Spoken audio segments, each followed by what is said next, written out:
হেই everyone, সবাই কেমন আছো? Welcome back to my channel.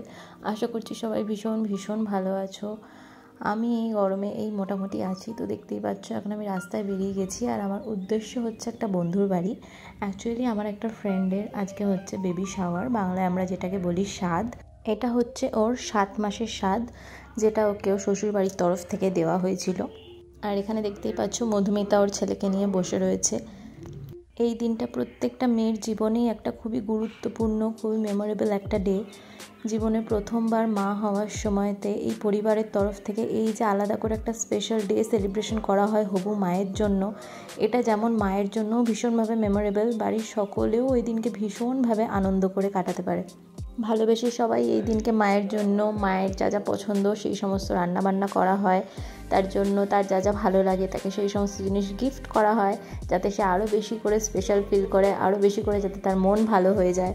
এছাড়াও পরিবারের সকলে মিলে যখন একসাথে এরমভাবে থাকা হয়, তখন হাসি মজা আড্ডা এগুলো তো হতেই থাকে। আর যত বেশি হবু মায়ের সামনে বা হবু মায়ের সাথে হাসি মজা আড্ডা এগুলো করা হবে, তত বেশি কিন্তু তার মন ভালো হওয়ার সাথে সাথে যে বেবিটা আছে তার উপরও কিন্তু ভীষণ ভালো এফেক্ট পড়ে। তো এখানে দেখতেই পাচ্ছ আমাদের বাঙালিদের একটা রিচুয়ালস আছে, সেটা হচ্ছে যে একটা দিকে নোড়া আর একটা দিকে প্রদীপ, দুটো দিকে দুটো করে বাটি বা যা হোক একটা কিছু আর কি চাপা দেওয়া হয়, আর মাকে না দেখি সেটা চাপা দেওয়া হয়।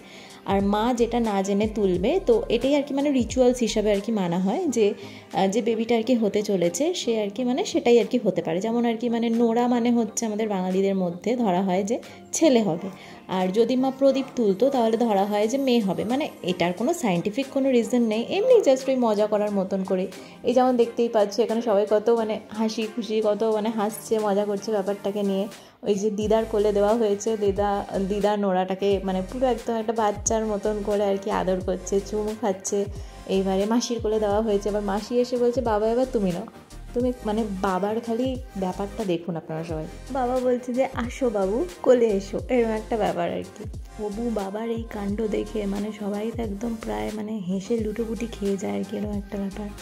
তোমরা যারা যারা ভিডিওটা দেখছো তাদের কার কার ফ্যামিলিতে এই রিচুয়ালসটা আছে আমাকে অবশ্যই কমেন্টসে জানিও। আর যাদের যাদের আর কি এরকম স্বাদের দিনকে এই রিচুয়ালসটা করেছো, তারা কোনটা তুলেছিলে, আর পরবর্তীতে তাদের বেবি কি হয়েছে সেটাও কিন্তু আমাকে অবশ্যই জানাতে ভুলো না। সমস্ত রিচুয়ালস হতে মানে এত টাইম লাগে, তার সাথে যেহেতু এত সবাই রয়েছে, সবাই আর কি চাইছিল ওর সাথে আলাদা আলাদা করে ছবি তুলবে। সমস্ত কিছু করতে অনেক বেশি লেট হয়ে গেছিলো, ওর মানে খেতে বসতে অনেক বেশি লেট হয়ে গেছে সমস্ত কিছু করতে, যার জন্য ফাইনালি এবার আমরা সবাই মিলে বললাম যে থাক ছাড়ো, আর কোনো ছবি টবি কারোর সাথে তুলতে হবে না, এবার ওকে একটুখানি ভালো করে খেতে দাও। তাই এইবারে ও খেতে বসে আর কি বলছে এত কিছু আমি একা কী করে খাবো। তো ওর মা আর কি সেটাই বলছে যে এই যা যা এখানে দেওয়া হয়েছে মানে নিয়ম অনুযায়ী তোমাকে এই সমস্ত কিছুর থেকে একটু করেই হলেও কিন্তু খেতে হবে।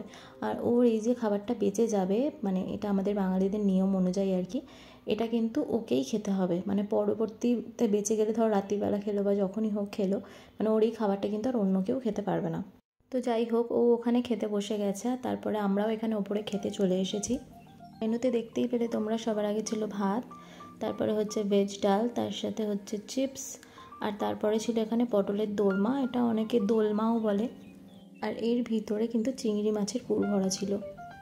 এখানে ছিল পাবদা মাছ, সর্ষে পাবদা মাছের পরে ছিল হচ্ছে কাতলা মাছের কালিয়া। আমি যেহেতু পেটি মাছই ভালোবাসি সেজন্য আমি এখানে বলেছিলাম আমাকে কিন্তু পেটির পিসই দেবে।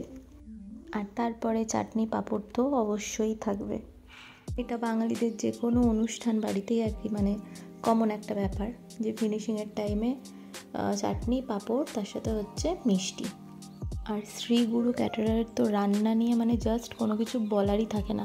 মানে যে কোনো অনুষ্ঠানে আর কি মানে যদি দায়িত্ব দিয়ে দেওয়া হয় তাহলে পুরোপুরি মানে চোখ বন্ধ করে আর কি বিশ্বাসে রাখা যায় যে রান্না বান্না নিয়ে কাউকে কোনো রকমের কোনো চিন্তা করতে হবে না।